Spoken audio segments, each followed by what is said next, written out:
What if we could tell you everything? The entire history of the world. Now, what if we told you we could do it in just 2 hours?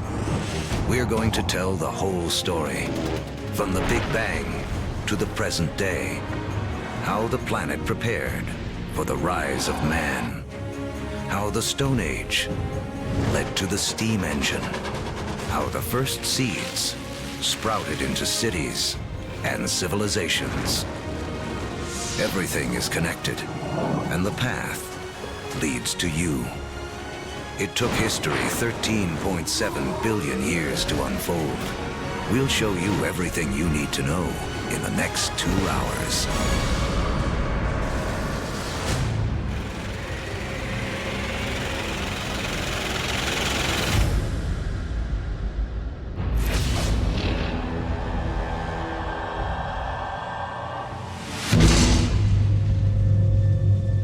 This is our infant universe. Everything that will ever exist, everything that will ever happen, all begins here, within this tiny bundle of energy, smaller than an atom. And right now, history as we know it is about to mysteriously begin. For reasons we may never know, our universe suddenly erupts.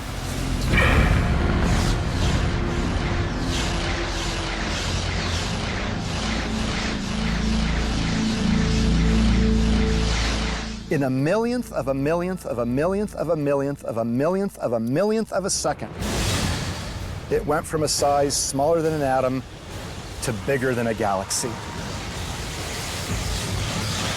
Whoosh. What you're seeing is energy, and it's one key to understanding everything that will unfold in the next 2 hours. Within a fraction of a second, the Big Bang creates all the energy that will ever exist. All the energy that will power the stars, that will fuel anything that ever lives. All the energy that you will ever consume dates back to the beginning of time. When you put gas into your car, you're tapping energy that was created during the Big Bang. You're tapping the energy of the universe itself.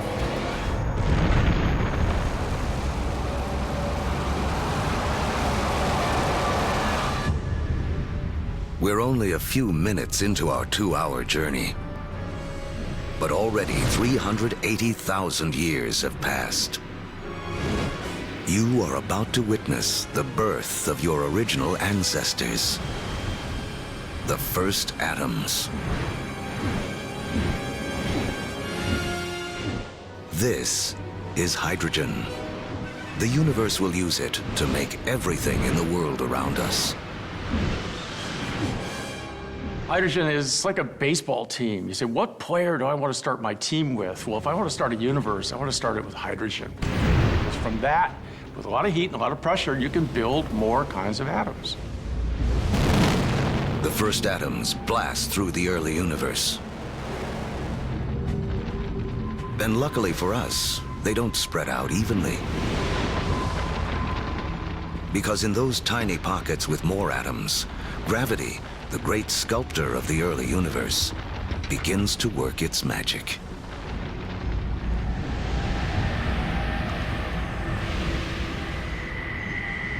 The first galaxies are beginning to form,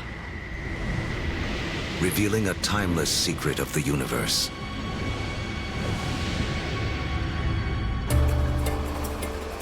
Throughout history, whenever more matter and energy can be drawn together in one place, more complex things can emerge.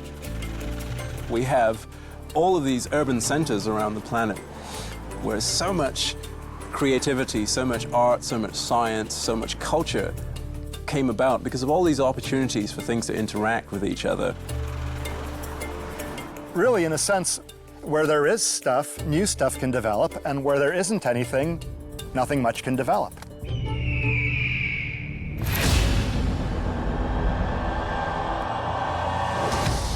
300 million years after the Big Bang. Inside of forming galaxies, gravity continues to squeeze together clouds of gas and dust, causing pressure and heat to violently rise. When the temperature reaches 18 million degrees Fahrenheit, hydrogen atoms slam together, creating a new element, helium, and radiating bursts of energy. The first stars are born. Suddenly, there were these new beacons of light shining forth, pouring energy into the universe. Let there be light. But something is missing from this early universe. There are billions of stars, yet not a single planet. To form planets, and eventually people, to take the next leap that would make all of history possible, the universe needs more to work with than just hydrogen and helium. The complicated elements, the heavier things that we build stuff out of, for example, iron or life built out of carbon and things like that, they're actually manufactured in stars. We may see stars like our own sun as sources of light, but there is something bigger happening deep inside. Stars are element factories. They fuse hydrogen into helium, helium into lithium, forging 25 of the most common elements we'll need to live, including carbon, oxygen, nitrogen, and iron. So, more than 12 billion years ago, stars are already creating the element that will spur the Iron Age, allow for the building of cities, and the creation of some of mankind's most famous monuments. But a look at the Statue of Liberty reveals the next challenge awaiting the early universe. While the statue's frame is iron, her skin requires an element too heavy to be made in stars.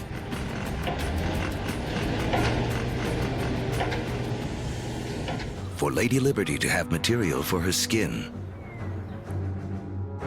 for there to be gold for wedding rings, or uranium for nuclear reactors, some elements had to be created another way.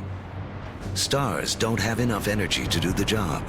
But if the element factory isn't powerful enough, how about blowing up the factory? Just a few million years after the first stars formed, some of them exploded. Wham! These explosions, known as supernovas, are the biggest blasts in the universe since the Big Bang, providing the extra boost of energy needed to fuse heavier elements. In the fiery blast of their own destruction, stars create uranium, gold, all the rest of the elements that will fill our world, including copper.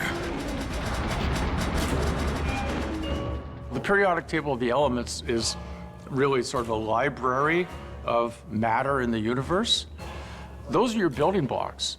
Everything is coming out of that particular chemistry set.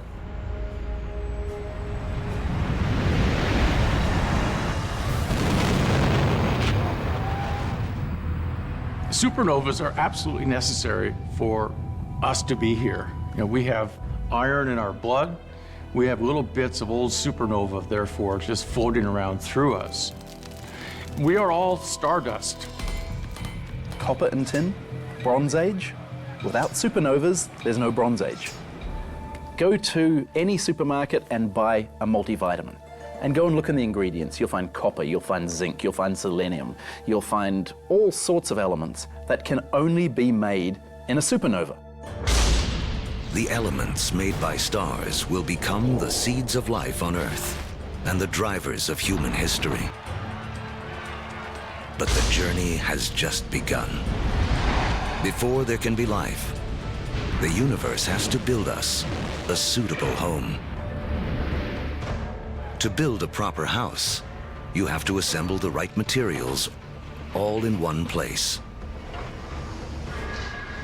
Now, when planets form, It's the same thing. It's the materials that you have at hand that's going to dictate the kind of house that your planet's going to be. To get enough of the right material in the right place, all at once, takes a very long time. Over the next 8 billion years, more than half of history as we know it, the element factories continue their work. Stars explode and are reborn. Each generation with more heavy elements than the last. Until 4.6 billion years ago. Finally, there are enough materials gathered for the next step on the path to us.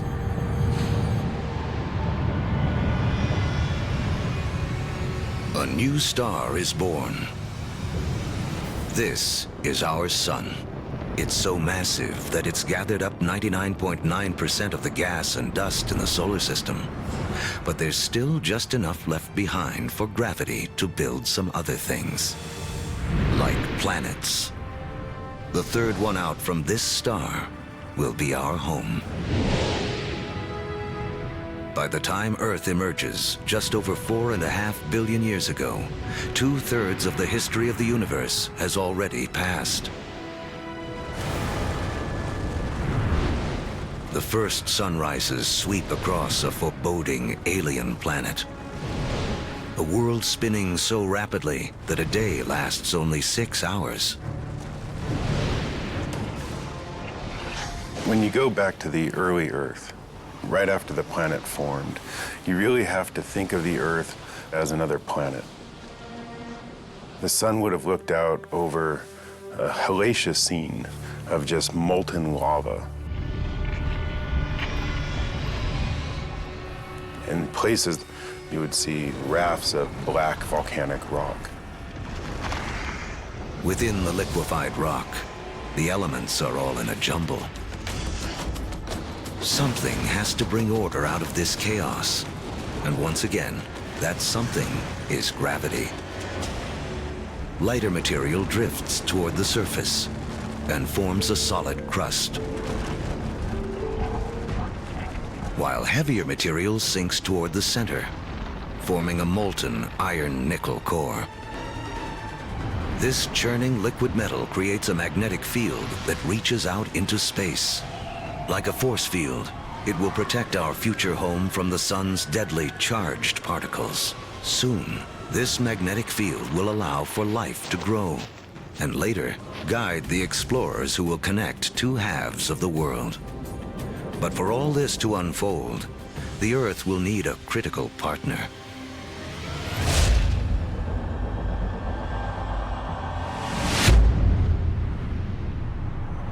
Four and a half billion years ago, an object the size of Mars smashes into the planet at 25,000 miles per hour.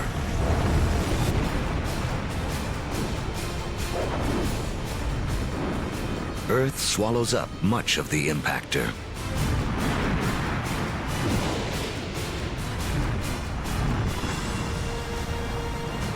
But a spray of molten debris is whipped off into space. Within as little as a year, gravity gathers this debris into a secondary sphere in orbit around the Earth, where it has been ever since. The formation of the moon was an incredibly important event in Earth's history. And in fact, its creation over 4 billion years ago is really important to the Earth's climate today. The moon keeps Earth steady. Its gravitational pull prevents the planet from wobbling, saving us from wild climate swings. And the collision that formed the moon leaves Earth tilted on its axis, giving the planet a key ingredient to life: seasons. Having seasons is very, very important for the evolution of life on the Earth. And having some stability in the tilt of those axes, that's very, very important also for maintaining life on the Earth. The moon's gravity also begins to slow Earth's rotation, which will eventually lengthen our days from 6 hours to 24.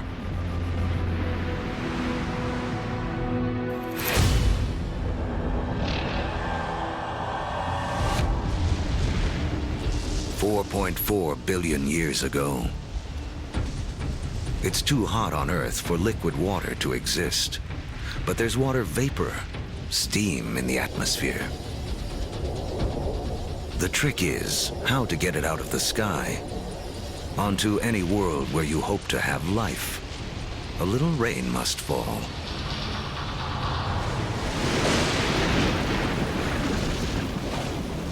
For millions of years, as the planet cools, rain pours down, forming puddles, lakes, and eventually our oceans. By 3.8 billion years ago, our planet has a moon and permanent oceans. But it hardly resembles the place we now call home. To become the stage for all of human history, Earth needs an oxygen-rich atmosphere, fertile continents for people to discover and develop. Who will create our modern world? There's 1 trillion of them crawling on your skin right now.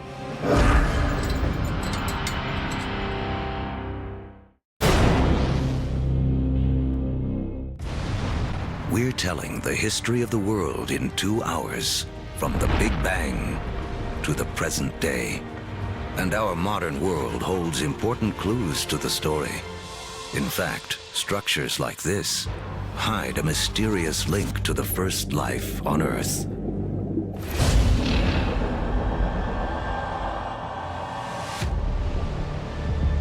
$3.8 billion years ago,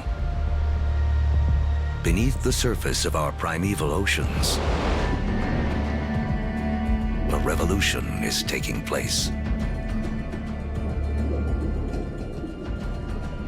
6 simple elements, including hydrogen from the Big Bang, and oxygen, carbon, and nitrogen created by stars, have combined to form the key substances that will make up all life, including us. The most spectacular is DNA.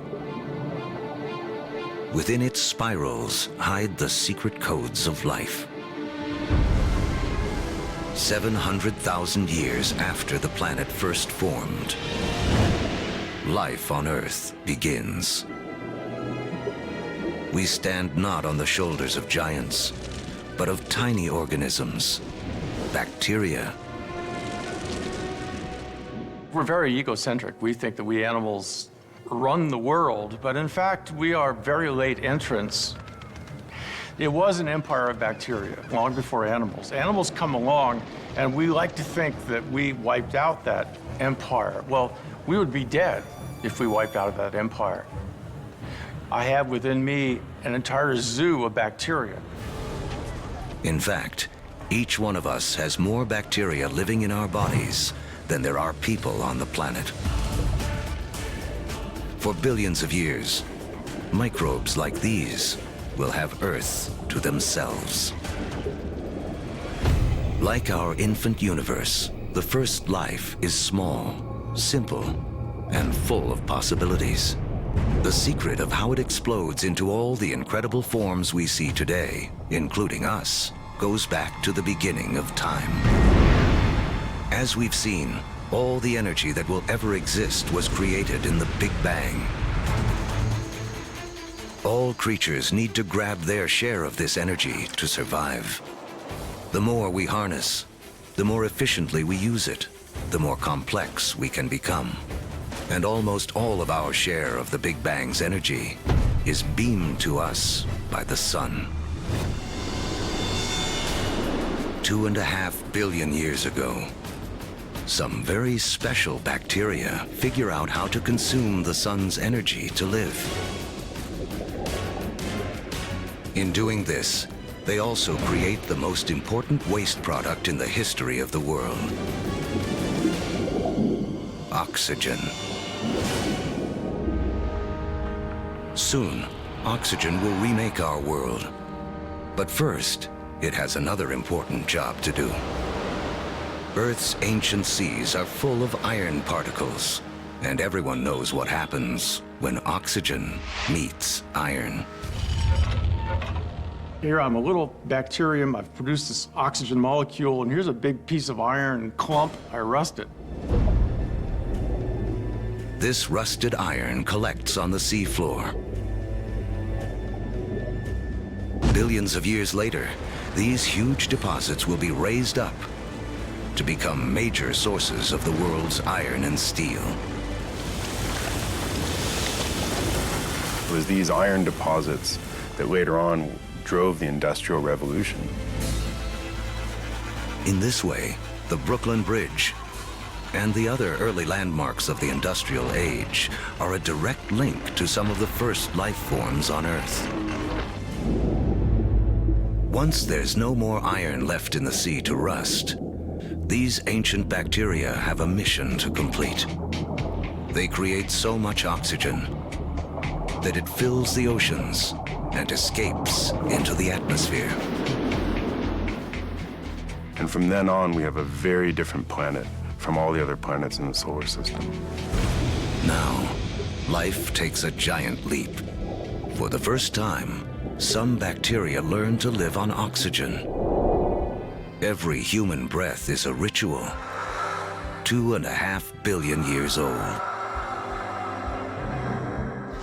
Life tends to stick with what works, even over the course of billions of years. Oxygen is a game changer. By taming its power, life has found a better way to energize itself, 20 times more efficient than anything used on Earth before. What life does with all this new energy will be the story that leads to us.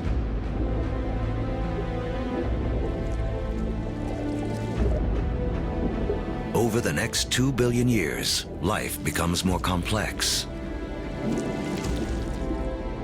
Skies become blue, and so do the oceans that reflect them. Large, solid continents appear. Earth is beginning to look more like the place we now call home.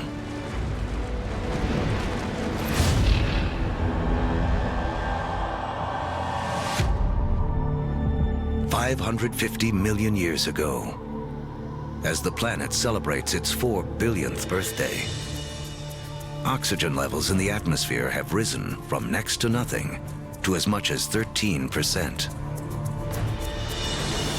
Take a deep breath, because life on Earth is about to go wild.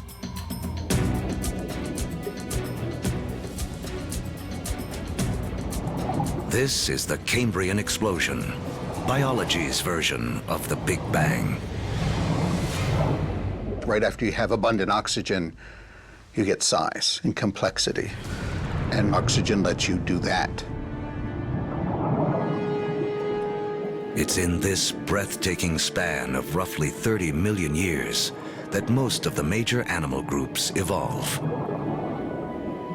By 500 million years ago, the first bony fish have evolved in the seas. These fish are our direct ancestors. Though they look nothing like us, they evolved the body parts that will make our own bodies possible, including a spine and a mouth with jaws and teeth. We owe a great deal to our fish ancestors. In fact, all vertebrates today really represent modifications of the original fish body plan. For the first 4 billion years of Earth's history, plants and animals have stuck to the seas. But that all begins to change. With oxygen comes an ozone layer, protecting us from dangerous radiation.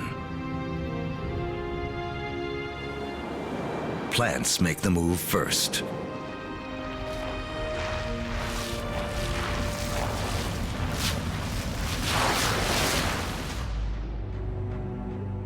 Around 400 million years ago, animals are ready to take the leap. Among the first ashore are the amphibians, whose descendants will include us. The most amazing thing about animal evolution ever, for me personally, is that moment that first amphibian walks out of the primeval ocean onto land and takes a big gulp of air. Kind of like great-great-great-great-great-great-grandpa coming out of the ocean and seeing this fantastic world. And it's like, hey, I can live here. Look at those trees, look at those bugs. There's food here, I can do this.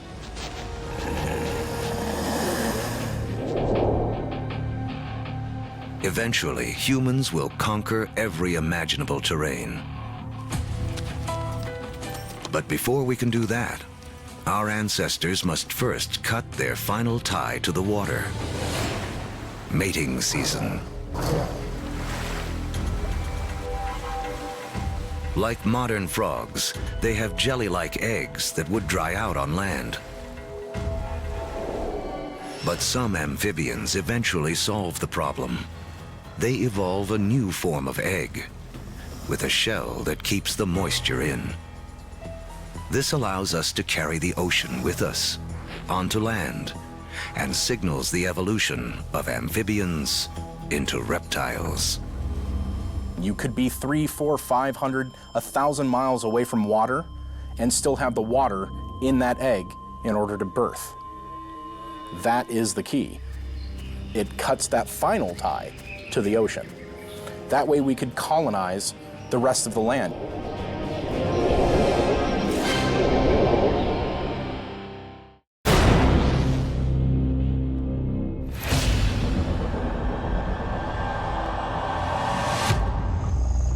$300 million years ago, life flourishes in massive tropical swamps where planet Earth is cooking up a surprise. As plants die here, they are buried, compacted, and cooked. Energy created in the Big Bang and radiated by the sun to plants on Earth is now locked away underground as coal, a gift to be opened by human beings millions of years in the future.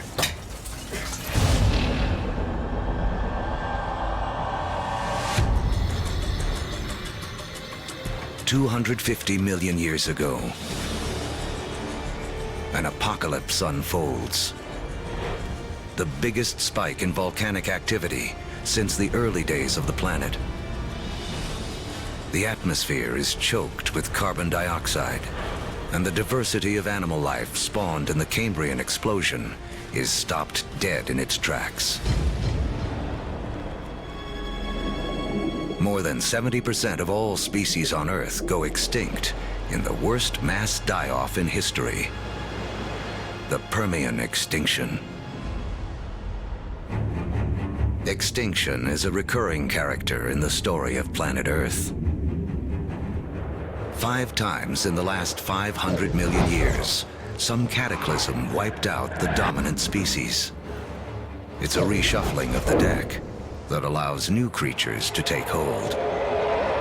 New creatures like the dinosaurs. Dinosaurs will reign for the next 160 million years. During that time, the first hardwood forests appear. And after more than 4 billion years, the moon's gravity finally settles Earth into a 24-hour day. At the start of the dinosaur era, the continents are clustered together into a single landmass we call Pangaea. But now, they start to break apart. Africa separates from South America. The vast Atlantic Ocean opens up, creating what will become one of the defining barriers of human history, the gulf between the old and new worlds. The undisputed stars of the dinosaur era are animals like Triceratops and T-Rex, but there are some important creatures scurrying around their feet. If we were to trace our lineage back far enough, we would come to really small shrew-like mammals surrounded by these titans of reptile life. During that time, mammals, we were living on the fringes. We were maybe stealing dinosaur eggs, maybe just eking out an existence. So the dinosaurs kind of held us back. The biggest headline of the history of dinosaurs, which is 160 million years, is that we lost. Mammals lost. We couldn't get much bigger than a small cat. For 160 million years, all the medium-sized, medium-big, big, gigantic, and stupendous animals were dinosaurs. For that whole time. They beat us fair and square. But the deck is about to be reshuffled.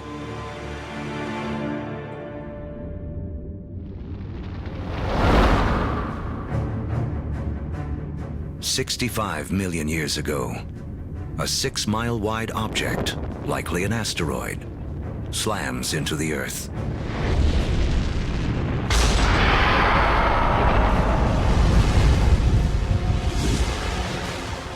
A dust cloud blocks out the sun. Temperatures plummet. Every creature on land weighing over 50 pounds goes extinct. The reign of the dinosaurs is over.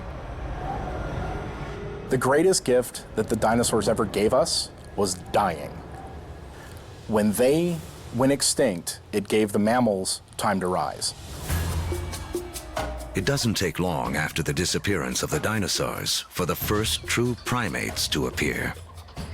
Like their later versions, including us, these mammals have evolved forward-facing eyes, allowing for accurate depth perception and flexible hands with 5 digits.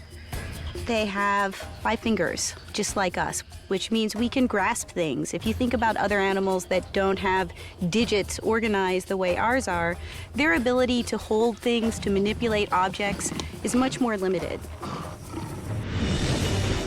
50 million years ago, our primate ancestors are evolving on a planet that is warming. It's so hot, there are jungles at the poles. As the continents drift, the Americas and Africa have almost fully taken shape. But in northern Africa, modern-day Egypt is submerged beneath an ancient sea. On the floor of that sea live small-shelled creatures called nummulites.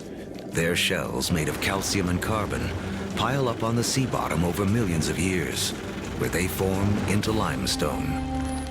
Limestone that will be used to build the Great Pyramids. If you look closely at the pyramids today, you can still see evidence that these 4,000-year-old monuments are, in fact, made of 50-million-year-old seashells.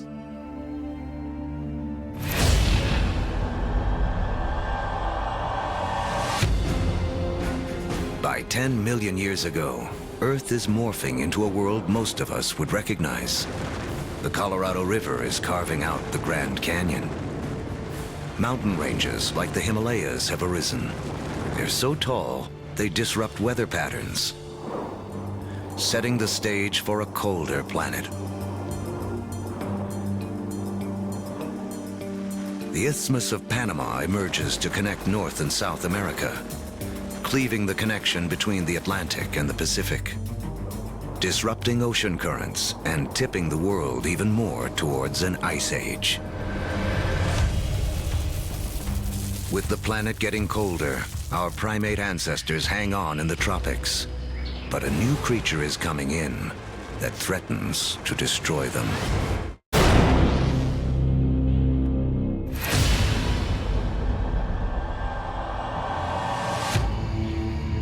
"7 million years ago, our primate ancestors lived safely in the trees. But their neighborhood is about to be invaded. This newcomer will have as profound an effect on human history as any other living thing on Earth. It seems almost impossible to believe, but one of the most important things that will lead to the emergence of us is the emergence of grass. The grasslands appear almost simultaneously around the world. We get the African savannas. We get the Eurasian steppelands. We get the North American prairies. We get the great grasslands of Argentina, appearing simultaneously around the world. In eastern Africa, Grasslands invade the traditional woodland habitat of our ape ancestors. With fewer trees and greater gaps between them, our ancestors have to adapt. Apes would notice that there's more and more apes in the same tree and less food, increasing incentives for apes to go from one patch of food to a different one separated by grasslands. Now, one way to do it is to run like hell. The other way to do it is to extend one's food sources into the grasslands and seek out the foods that are available there. And so, some apes make the move down into this stark new habitat. It's a landscape better suited to primates that can walk on two legs, keeping their heads up above the tall grasses to watch for predators. Standing on 2 feet is a revolutionary advance because it frees up our hands. Hands we will need to shape human history.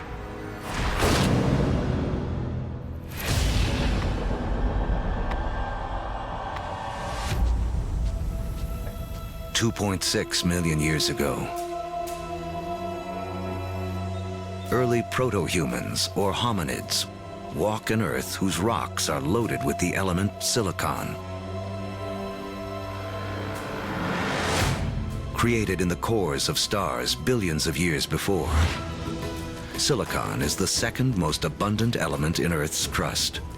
One of its chemical quirks is the ability to bond with oxygen to form crystals that combine into solid rocks. Rocks that can be chipped and shaped without shattering. Hominids started doing this 2.6 million years ago, breaking cryptocrystalline silicates to make sharp edges, and people use them for millions, literally 2.6 million years. Simply having a modified stone with a sharp edge on it, now suddenly you have a hammer. You have a crude cutting edge.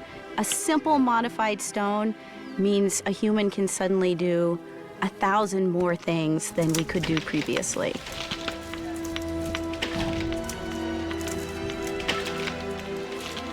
That little extra bit of technology enabled our ancestors to persist and eventually turn into us.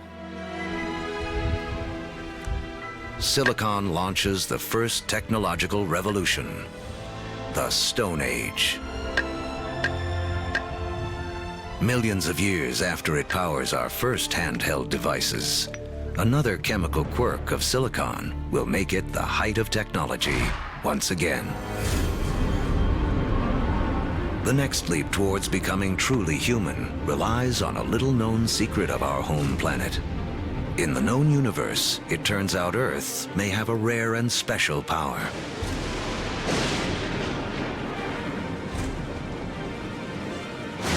Of all the planets and moons in the solar system, we think that Earth is unique in the ability to sustain fire. Other planets and moons have lightning and lava. But only on Earth do we have the two critical things we need for fire to burn. A vast fuel supply in the form of plants and trees, and an atmosphere full of oxygen to fan the flames. If fire wasn't a possibility, you'd have nothing like us running around. Homo sapiens, they made a world with fire.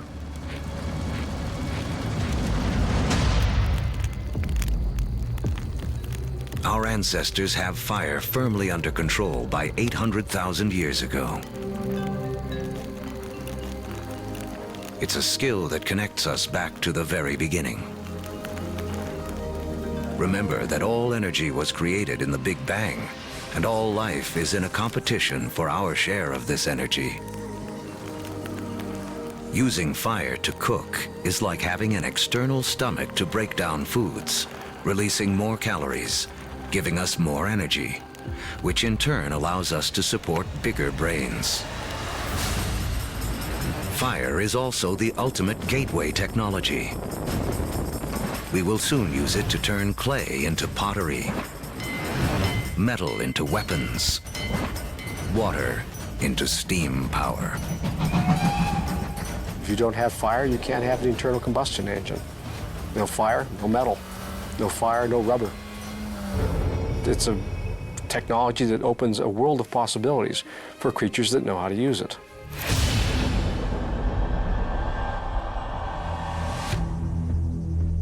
$200,000 years ago, the modern human has fully taken shape.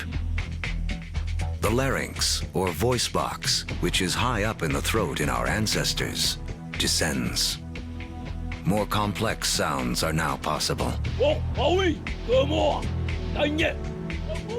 We begin to speak. For the first time, information can be shared between individuals and across generations. Humans have gained a critical advantage over every other creature on Earth. You can tell my grandfather said that when the elephants didn't show up, we go off and hunted zebras. You know, my aunt told me that her cousin found this water hole on the other side of that river. And we can all benefit and we can all understand what they mean when they're describing what they found out on that landscape. Language changes humans from being like standalone computers to being networked computers, where you can share information. You know, one doesn't need to depend on one's own personal experience. One can borrow the personal experience of anyone with whom one can communicate. That's a powerful advantage. No other creature has that. As a species, humans become exponentially smarter. The global game board has been set, and we are now ready to play. 100,000 years ago, man can move. We have agile hands and primitive tools. We can communicate and control fire. We are finally ready to expand out of our African home on a path millions of years in the making.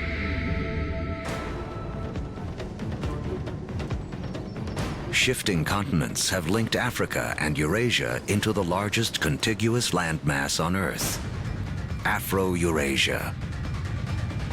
33 million square miles, more than twice the surface area of our entire moon. For early humans, this means more than half the land on Earth can be reached on foot. Human dispersal was a crucial game changer. We are one of the few primates that live on more than one continent simultaneously. So what that means is that we're better insulated from the kinds of things that cause big mammals to become extinct than other primates are. It's extinction insurance. Dispersal is extinction insurance. But just as the world begins to open itself up to man, the planet turns on us. An ice age begins. Now the planet will test us like never before. By 50,000 years ago, glaciers begin to advance down from the North Pole. At the same time, humans continue their conquest of the globe, arriving in China and Australia. By 30,000 years ago, Homo sapiens reach Europe for the first time. By 20,000 years ago, with the ice nearing its most extreme, the march of man reaches the frigid tundra of northeast Siberia. Despite the trials of the Ice Age, man endures and develops the last skills we will need to be truly human. The clues lie in these symbols. We have taken an intellectual leap to think beyond the here and now, beyond what is simply needed to survive. We can only start saying we have an organism that is human, that is the same as us, when we start seeing evidence of symbolic thought. It's when we start seeing a picture of a cow that everybody will recognize as the picture of a cow. Because only when we start seeing all of those things can we say that is a human. People or creatures that think like us, that see the world in the same way as us. And from that moment on, human history was marked to be radically different to any other species on this planet. Now, with huge amounts of the planet's water locked up in ice, sea levels plummet by 300 to 400 feet. The last great barrier to the spread of man is erased. We come across the Bering Land Bridge from Siberia to North America. We are telling the history of the world in 2 hours, and in just 1 hour, more than 13 billion years have already passed. These years of preparation have allowed man to finally emerge and spread out across the planet. And human history as we know it can truly begin.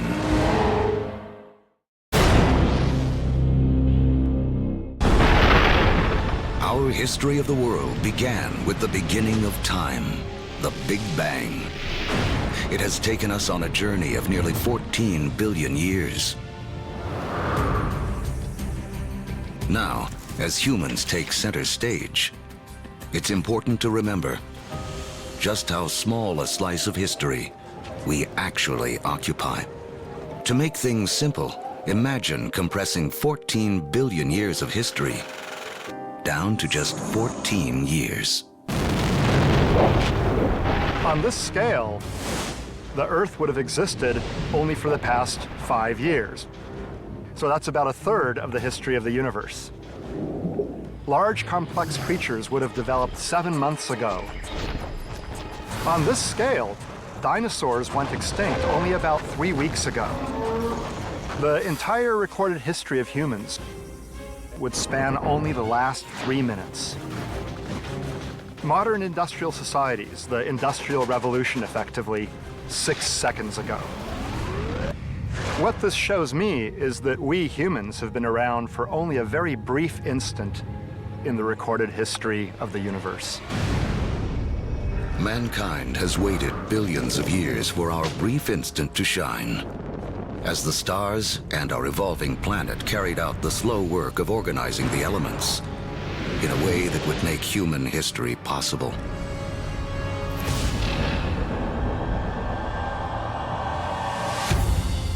It's 10,000 BC, less than 100,000 years after expanding out of Africa. Man has reached South America. Humans have met the adversity of the Ice Age head-on, and rather than die off, we have adapted, become even more intelligent. And now we have colonized the entire globe. From coast to mountaintop. From tundra to desert, humans are there. Our closest living ancestors, chimpanzees, live in the tropics. They only live in the tropics. Humans have managed to colonize the entire globe. Ice Age land bridges allowed man to spread around the world. But now the ice begins to melt, and sea levels rise again. Humans are trapped and separated in 2 vast and unconnected hemispheres. Each pocket of humanity left to make the best of what it has been given. As the glaciers recede, they carve out lakes, rivers, and bays. The map as we know it emerges. In Africa, increased rainfall causes Lake Victoria and Lake Albert to overflow and form Egypt's Nile River. In Eurasia, other rivers emerge. The Tigris and Euphrates in Mesopotamia, modern-day Iraq. The Indus in modern-day Pakistan, and China's Yellow and Yangtze. These river valleys become critically important for how human history will now be played out following the retreat of these ice sheets. These are the river valleys whose waters and fertile soils will allow the first seeds of civilization to be planted. With temperatures warming after the Ice Age, plants and animals are more plentiful, and man can finally choose to stop moving. Permanent settlements begin. Populations grow,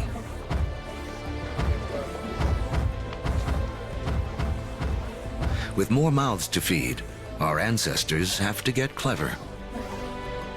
They had to find a way to increase the amount of food they could get from the surroundings. Now, one discovery forever changes the planet and the path of mankind. We learn to plant seeds. And the seeds we sow come from the same plants that millions of years earlier spurred our evolution from ape to man. The unheralded hero of human history, grass. A grass seed is tiny, right? It's no food. I can hunt a bison or I can take grass. I'm gonna hunt a bison, right? Ironically, grass seeds become the most important food crops in the world, but they're the things that are ignored by hunter-gatherers for thousands and thousands of years. People don't start using them until they absolutely have to use them. Some of the species of grass that we are most familiar with includes sugarcane. It includes wheat and rye and barley. All of the cereal crops are types of grass. So it's not just that beautiful green lawn that we measure our middle-class success from. It's also the staple crop upon which civilization depends. It is the majority of our calorie intake. Once again, it all goes back to the Big Bang. Central to the story of all life is our competition for that energy created at the beginning of time. Just as oxygen gave us an edge, just as fire allowed us to consume more calories. Switching to farming is an energy revolution. A hunter-gatherer needs 10 square miles of territory to provide himself with enough sustenance, enough energy in the form of plants and meat to survive. A farmer can harvest the sun's energy so efficiently, he can fulfill his needs using only 1/10 of a square mile of land. In the warming after the last ice age, farming begins to take hold in 6 places around the globe. But by the fortunes of geography, no place in the ancient world has a better concentration of plants and animals that can be domesticated than the Middle East's Fertile Crescent. In the Middle East, we have this remarkable convergence of species that seem to have been susceptible to domestication, both plants and animals. In terms of animals, we're talking about cattle, pigs, sheep, and goats. In terms of plants, 2 varieties of wheat, rye, barley, lentils, figs, all in this very small part of the world. Unlike the Fertile Crescent and the rest of Afro-Eurasia, places like sub-Saharan Africa and the Americas have very few wild species that can be easily domesticated. It's a critical difference. People blessed with the right mix of plants and animals will become more powerful and get a massive head start on the road to the modern world.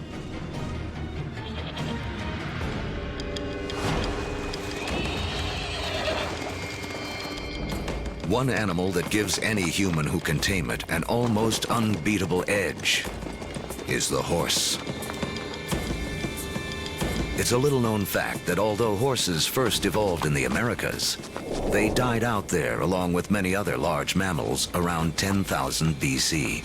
There were at least 3 species of Ice Age horses in North America, maybe more. Some as small as ponies, some as big as Clydesdales. And they had evolved in North America for 40 million years. They're part of the whole history, and then they're gone. They're gone. These powerful potential allies disappear before they can be used by the first North Americans. Fortunately, before that happened, large numbers of horses escaped back across the Bering Strait land bridge and spread out across the great grasslands, the steppe lands of Central Eurasia. A narrow escape that had a profound effect on human history. Around 4000 BC, nomadic people in Central Asia learned to tame them for the first time. Domesticated horses will be harnessed across Eurasia, advancing everything from work to warfare. Perhaps no other animal has had a bigger influence on the course of human history. And the circle wouldn't be complete for another 5,000 years when Christopher Columbus would bring horses with him on his second voyage to the Americas. His horses would be the first to set hooves in the Americas since the Great Die-Off over 10,000 years earlier.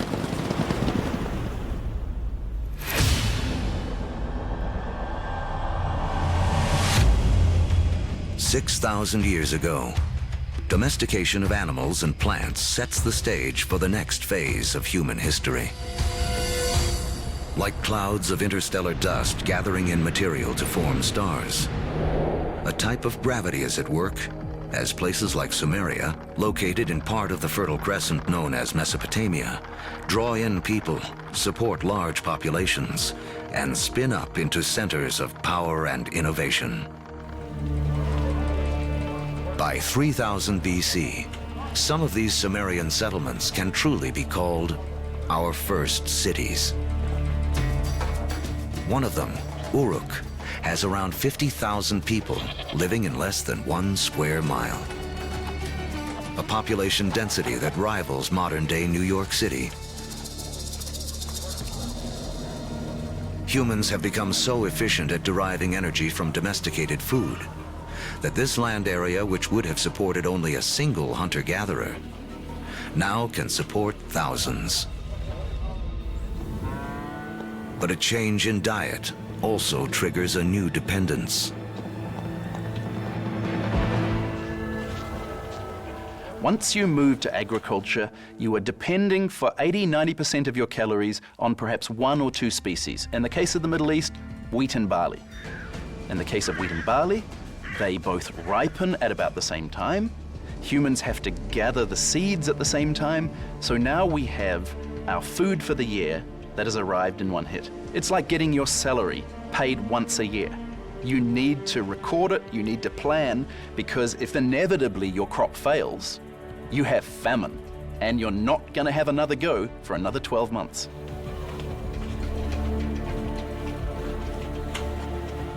In these first cities, crops are king. To keep track of them, our ancestors developed the first writing. To protect them, the first armies. And to administer them, the beginnings of politics. When you have hundreds or thousands of people who are living together, there's simply too many people to sort of run around and create a census. It creates a need for government. It creates a need for some form of social and political hierarchy. Planting seeds has set man on a new path. Settlements have grown into cities. But to take the next epic step from city to civilization, we'll need the help of a very surprising creature.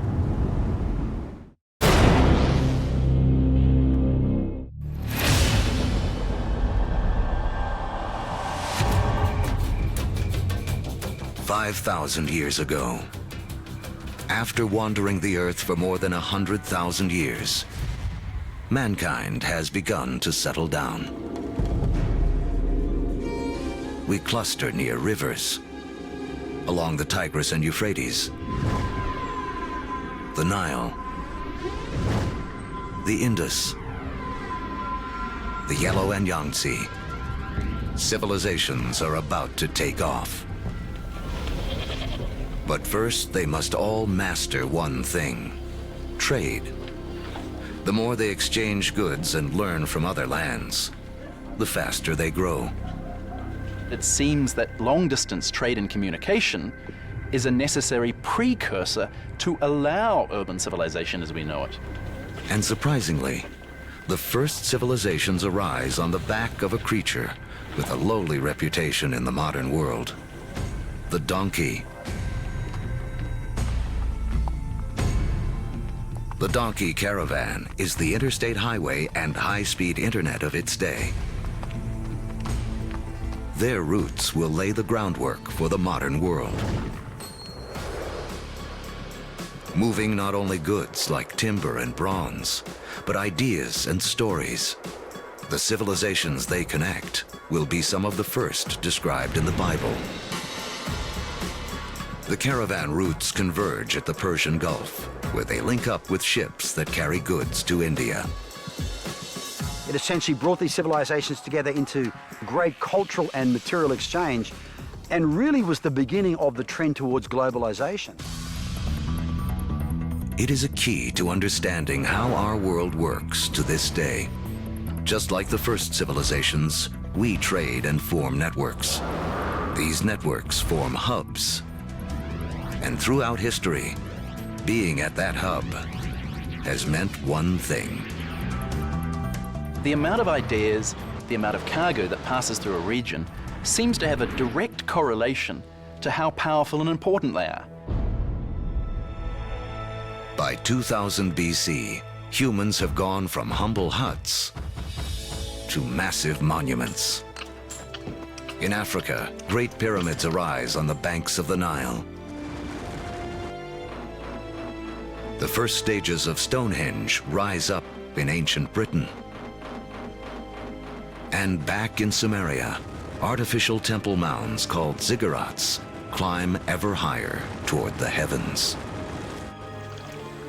To cement these massive structures together, the builders of Samaria turned to a substance that oozes from seepages along the Euphrates River. It's called bitumen. Used as asphalt in the modern world, it is the first petroleum product to be exploited by mankind.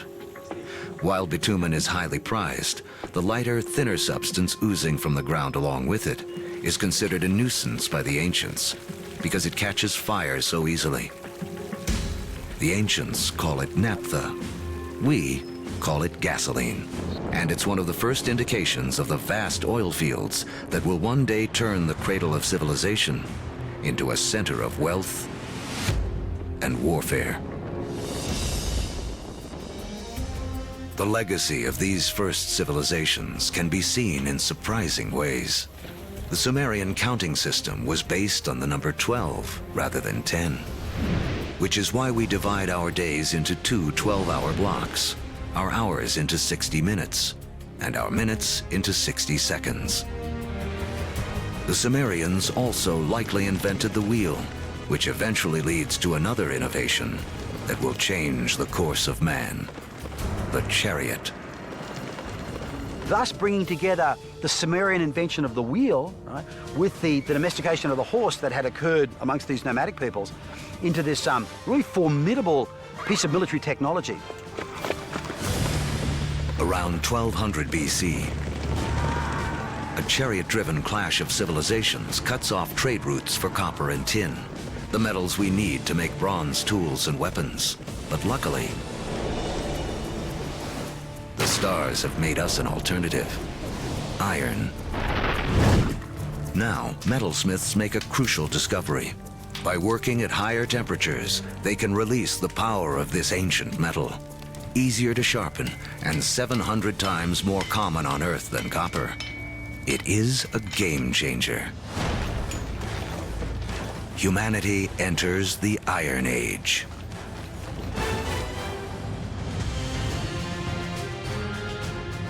As we reach the first millennium BC, history has taken us on a wild ride. From the initial blast of the Big Bang to the formation of Earth and its first creatures, and the rise of man. We've seen the Ice Age create bridges to spread mankind around the world, then strand us on different continents, leaving us to survive on what we have at hand. So by 1000 BC, the world remains a divided place. The trade network that connects much of Eurasia and North Africa doesn't yet penetrate the planet's driest deserts or cross the vastest oceans. Cut off by geography are people in places like sub-Saharan Africa and the Americas. With few easy-to-domesticate plants and animals of their own, they remain tied to more ancient ways of life.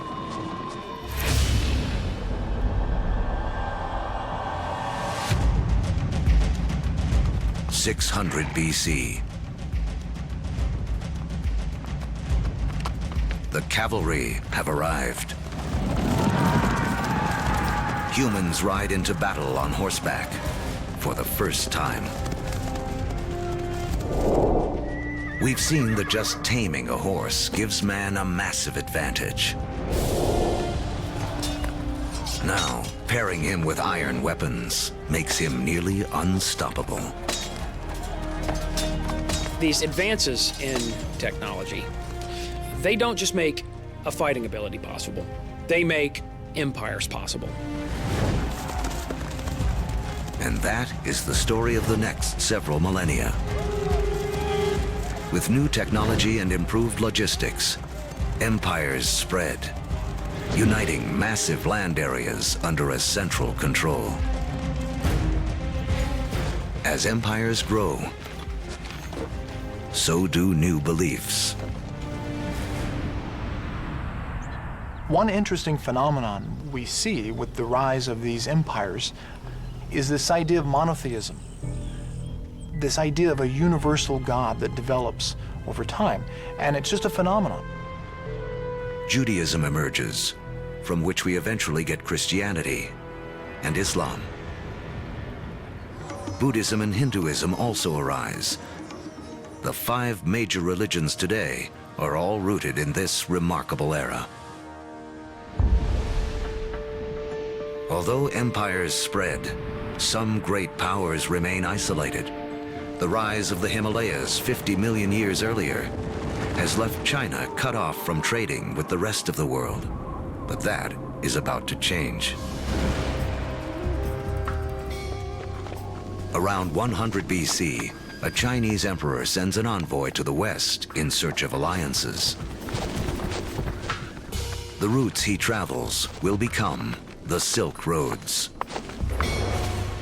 a massive trade network that connects China across Central Asia to the Roman Empire. China has joined the world. As far as we know, no Chinese trader ever met a Roman, no Roman ever met a Chinese trader, at least during this first period of the Silk Roads. But this vast trade then began to explode. Between about 100 BC and about 200 AD, we have 3 centuries of trade and cultural exchange on a level that has not been seen before in human history. But this new human network also unleashes hidden dangers.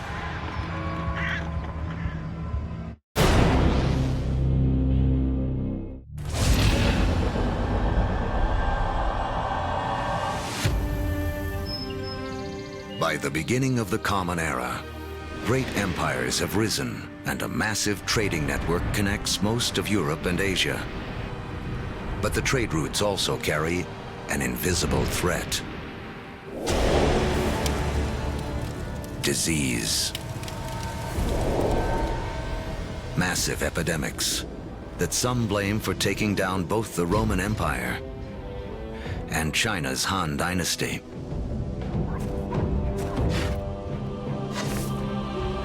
But these networks also lead to the spread of religion. In 312 AD, the Roman Emperor Constantine converts to Christianity, paving the way for it to become the dominant religion of Europe and the West.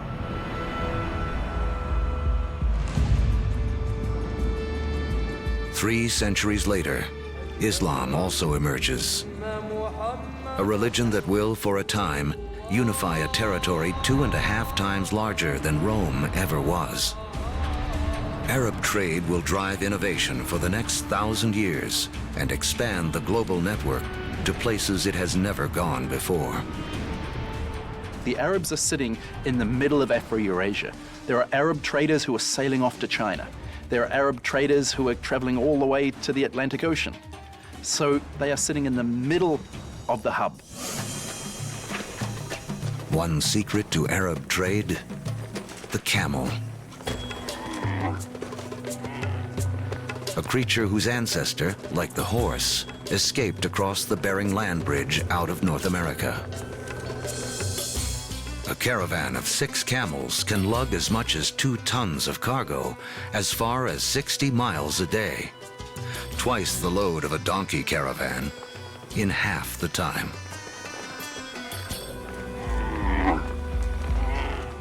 For the first time, camel caravans open up reliable trade routes across the formidable Sahara Desert, leading to the formation of the first states in West Africa.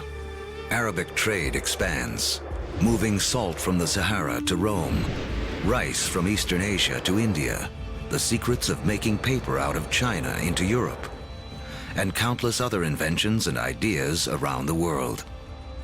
Where does our word for lemon come from? Where does our word for coffee come from? They're all Arabic, because the Arabs brought a huge number of food crops into Europe. Oranges, citrus crops, they come from South China.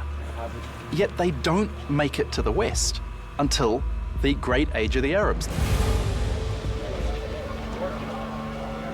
In Islamic North Africa, one Italian merchant named Leonardo Fibonacci becomes well-schooled in the ways of Arab traders. He picks up on a simple but ingenious counting system that originated in India but is used extensively in the Arab world. His writings will spread this knowledge to Europe and around the globe. With everyone counting the same way, business and trade will explode. And because of Fibonacci, people today still almost universally use the numbers known as Arabic numerals.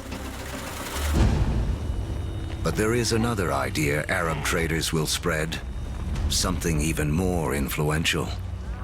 It originates in China around 800 AD. A Chinese alchemist in search of an elixir for long life instead stumbles upon chemistry that can bring sudden death. He combines carbon and sulfur with saltpeter, a compound made of potassium, nitrogen, and oxygen. Forged in the stars, these elements now come together to make gunpowder. The recipe for gunpowder eventually moves west across the Silk Roads to the Islamic world, where Muslim warriors use it to fire cannonballs at Christian crusaders.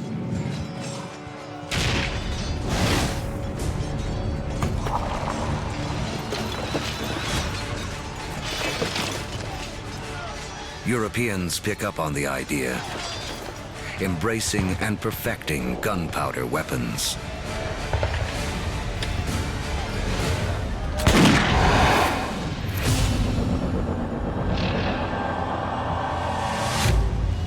(1492 AD). There are roughly 400 million people in the world, but it is still divided in two.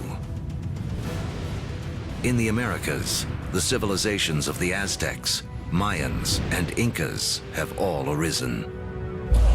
While halfway around the world, in the aftermath of the fall of Rome, Europe has cracked like an egg into individual states. For Italian-born Christopher Columbus, this means he can appeal for funding from a succession of European rulers, until he finally convinces the King and Queen of Spain to back his expeditions. It has taken all of Earth's history to make Columbus's journey possible. For tacking into the wind, he uses triangular sails, a technology copied from the Arabs. To guide him, the compass, an invention from China. And guiding the needle, a magnetic field formed with the core of the planet itself. Although Columbus is looking for a new way to sail to India, what he does instead is finally and forever connect the two halves of the world. The voyage is not just significant in American history. As you'll see, it's a pivotal event in all of human history. Nothing will ever be the same.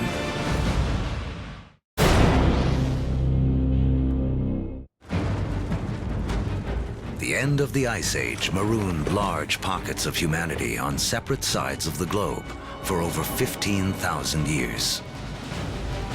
Now, that's all about to change. The voyage of Christopher Columbus in 1492 is taught as one of the most significant events in American history. In fact, it's one of the most significant events in all of human history. prior to that voyage, the Great World Zones had existed largely in isolation. By crossing the Atlantic, Columbus opens up the vast American world zone, these two enormous continents of North and South America, with the millions of people that are living there, the resources that are available. And for the first time, people living in Eurasia become aware of this other part of the world. Until the voyage of Columbus, these people may as well have been living on different planets, so isolated were they. A trade network that started with the first civilizations, connected Europe, Asia, and Africa, now reaches across the Atlantic. In this vast new global network, new hubs will form. And once again, power will shift. For most of the last 2,000 years, Europe hasn't been that important. Then we get the age of Columbus, and what do you know? This is exactly the time where we see the rise of the West. This is when the West starts taking over, when it gets itself smack bang in the middle of the biggest exchange network the world has ever seen. Now, foods that had been isolated on disconnected continents begin to move around the world. Maize from the Americas shows up in Egypt and China. Potatoes from the Andes prove perfectly suited to the soils of Ireland and Russia. The old Fertile Crescent grains, like wheat, begin to feed the Americas. New foods mean more calories, more energy. Within 3 centuries of Columbus's voyage, the population of the world will more than double to 900 million.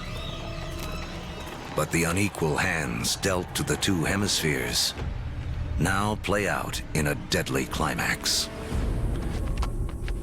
European conquistadors, inheritors of the agriculture and animals of the Fertile Crescent, and the trade spread along the vast networks of the Old World, come bearing guns, riding horses, and carrying infectious diseases. The result, slaughter. In the years following Columbus's first voyage, 95% of the native population in the Americas will die from European guns and germs.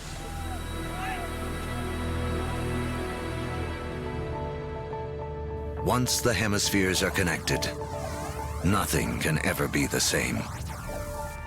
Take the incredible story of sugar.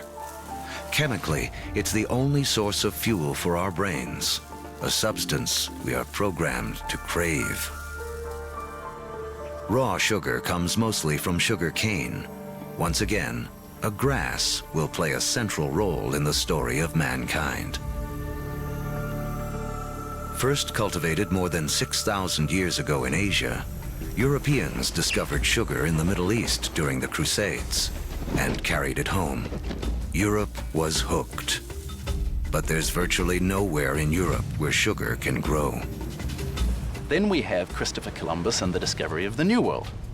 And the Spanish conquistadors, yes, they initially are very interested in the gold and the silver, but really, they just want to make it rich. They don't care how they're going to make it rich. And once the gold and the silver has been looted, the next step is to open sugar plantations.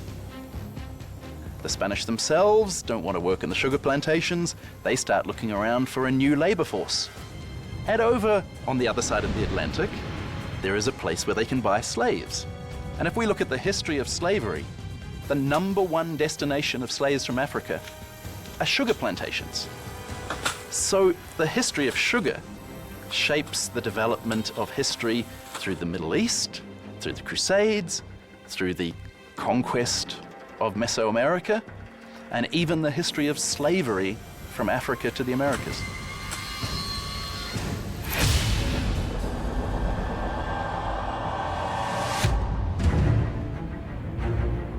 In the year 1700, mankind has hit a wall. Most humans continue to live simple lives, more like our ancient ancestors than our own. When you think back to the world in 1700, most people were farmers, most people practiced small-scale subsistence agriculture, most manufacturing was done in workshops. In 1700, it takes over a year for cargo and information to circle the planet. longer than it would take us today to get to Mars. What's holding us back is how we power our lives. In Egypt of 2000 BC, 90% of all work was done by human muscle, with animals kicking in the rest. By 1700 in Europe, the majority of work, 70%, is still driven by human muscle. Muscle power alone can't clear the path to the modern age. But there's a breakthrough hidden deep within the Earth.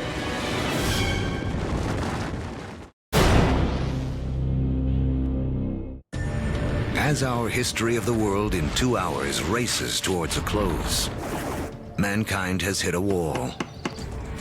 Human progress is stalled by the limits of our muscle. To break through, we'll need a new way to power our lives and the entire history of the world. Remember that billions of years ago, iron from exploding stars was gathered up into planet Earth during its formation. Thousands of years ago, man started using this iron for tools and weapons. To keep our forges burning, we began cutting down our forests. Now, 300 years ago in Britain, iron is in high demand, and the trees are running out. The British need a new source of fuel, and thanks to the decayed remains of ancient ferns, they have one. Coal. But coal itself won't power mankind into the modern world. There's one more fateful twist in the story. As the quest for coal takes miners ever deeper into the ground, water begins flooding the tunnels. To pump out the water, a new invention is needed. In 1712, Thomas Newcomen produces a pump powered by burning coal and driven by steam. Newcomen's machine is the first practical steam engine. It is this combination, energy and engine, fuel and machine, that will free man from the limits of his own muscle and change the world. The Industrial Revolution begins. Along with political revolutions in America and later France, this technological revolution forever transforms the landscape of the world.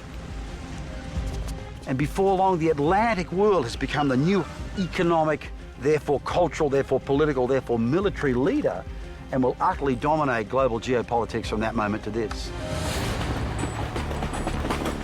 Trains thunder across the countryside.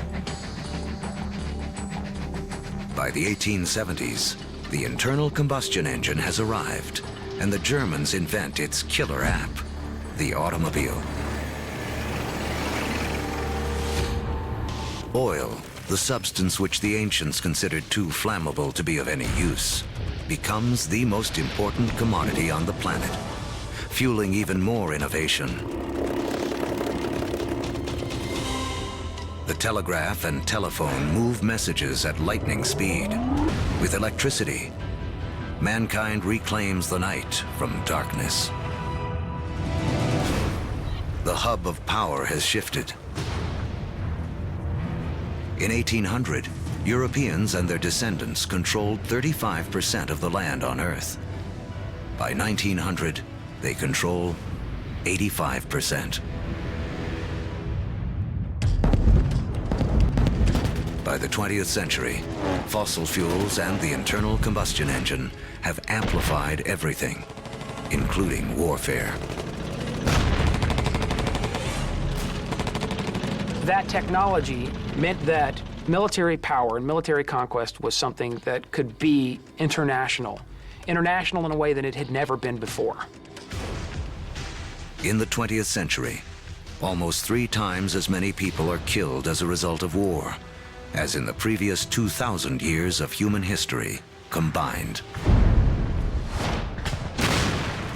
The application of the industrial skills, the industrial technologies of the 18th century reached their culmination, I think, with these extraordinary events.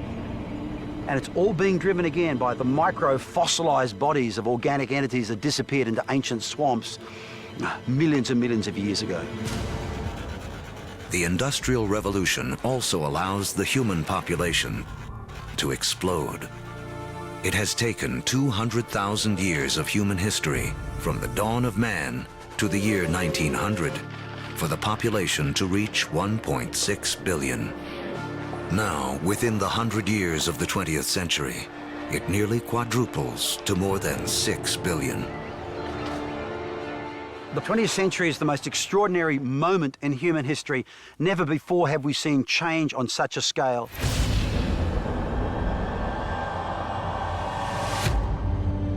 Today, humans number close to 7 billion. We are the dominant players on the planet. We have learned to harness 50,000 times more energy than our ancestors just 10,000 years ago. This energy drives our fast-paced lives and a literal worldwide web, a network that, as we have seen, has been in the making for as long as humans have walked the Earth. Our 2-hour story is coming to an end. A story that really began 14 billion years ago with a tiny universe where everything was all in one place. Then the Big Bang. All the energy that has ever existed created in an instant. Gravity sculpted our universe.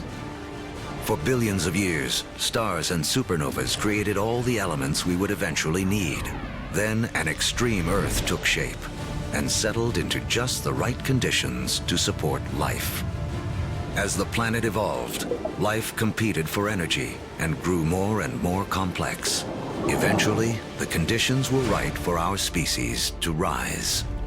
We mastered stone and fire.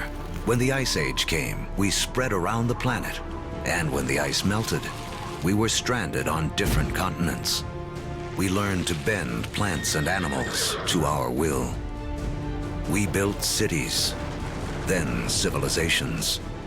We created a vast network that linked empires, joined continents, then crossed oceans. Just when it seemed we had reached our human limit, we found the energy and technology to carry us into the future. On Earth, the seeds of the past have bloomed into a present filled with energy and creativity.